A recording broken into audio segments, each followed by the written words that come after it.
जो अपने कल्कि भगवान है उनकी झलक है, वो तो हमें नवरात्र से दिखाई देगी।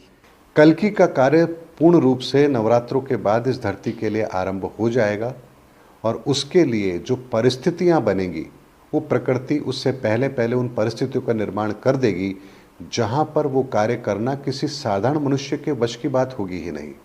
अभी जैसे वैष्णवी से शस्त्र विद्या ले रहे हैं वो, माँ वैष्णवी से उन्हें जो इस समय पर शिक्षा मिल रही है वो शास्त्र की, शस्त्र की, धर्म की, हर तरह की शिक्षा मिल रही है। हर तरह की शिक्षा उन्हें मिल रही है। नवरात्रि में कल्कि भगवान का जो प्राकट्य है उसका स्वरूप क्या होगा, हम तो ये जानना चाहते हैं। इसे हम भविष्य के गर्भ में ही रखते हैं। क्यों रखते हैं? क्योंकि इसको ऐसे समझिए कि अगर आप किसी के लिए बहुत ज़्यादा चीज़ सहज कर देंगे तो उसका मूल्य नहीं रहता, जैसा हम आज की डेट में कर भी रहे हैं।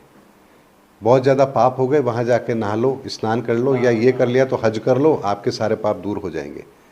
तो इंसान के मन से डर खत्म हो जाता है पाप करने का कि कर लो, हज तो है ही ना। और गंगा जी में खड़े होकर गालियां गंगा जी निकाल में रहे हैं। जाके स्नान तो कर ही नहीं, लेंगे स्नान ना। कर रहे हैं, गालियां निकाल रहे हैं और बोले हम पापी से मुक्त हो गए, हम पाप धुल गए हमारे। जी। पूरे साल कुछ भी करो, फिर नवरात्रों के व्रत कर लेंगे तो शुद्धि हो जाएगी।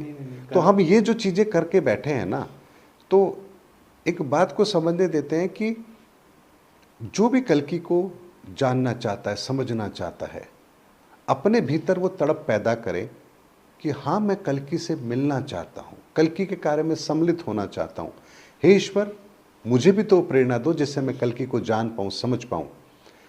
तब उसके भीतर से जो तड़प पैदा होगी, जो विवेक जागृत होगा, वो उसको सदा ही परिचय देगा कि ये वो है। वरना क्या होगा, आज मान लीजिए ऐसा ईश्वर भी तो कर सकते थे।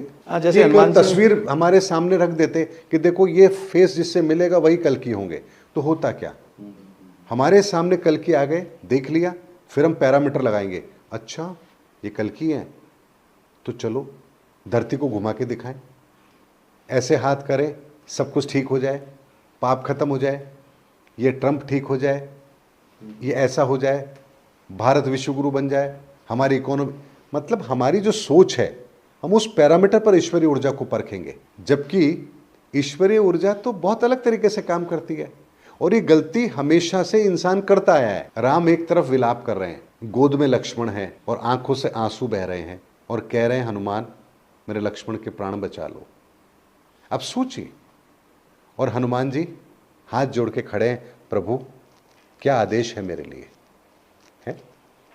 अब सोचिए, तो अगर हनुमान जी ने भगवान राम को अंदर के स्रोत से ना जाना होता, तो उस जगह क्या होता? वो क्या कहते? ये भगवान है। नहीं, आज का मनुष्य तो यही कहता है कि राम से बड़े हनुमान जी।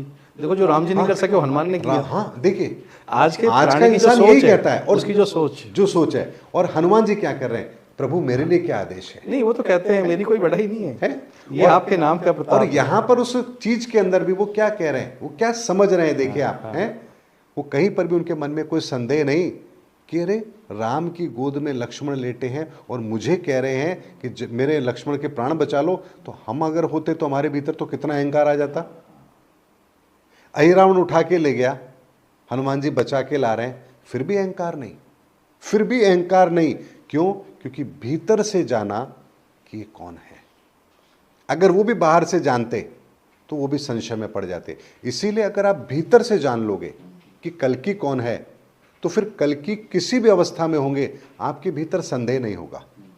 लेकिन अगर आपने बाहरी तौर पर पहचान कायम कर ली, अरे हाँ ये है कल्कि, तो फिर आपका दिमाग इतने सारे प्रश्न पैदा करेगा आपके भीतर, आप 10 मिनट बाद में कहोगे हो ही नहीं सकता।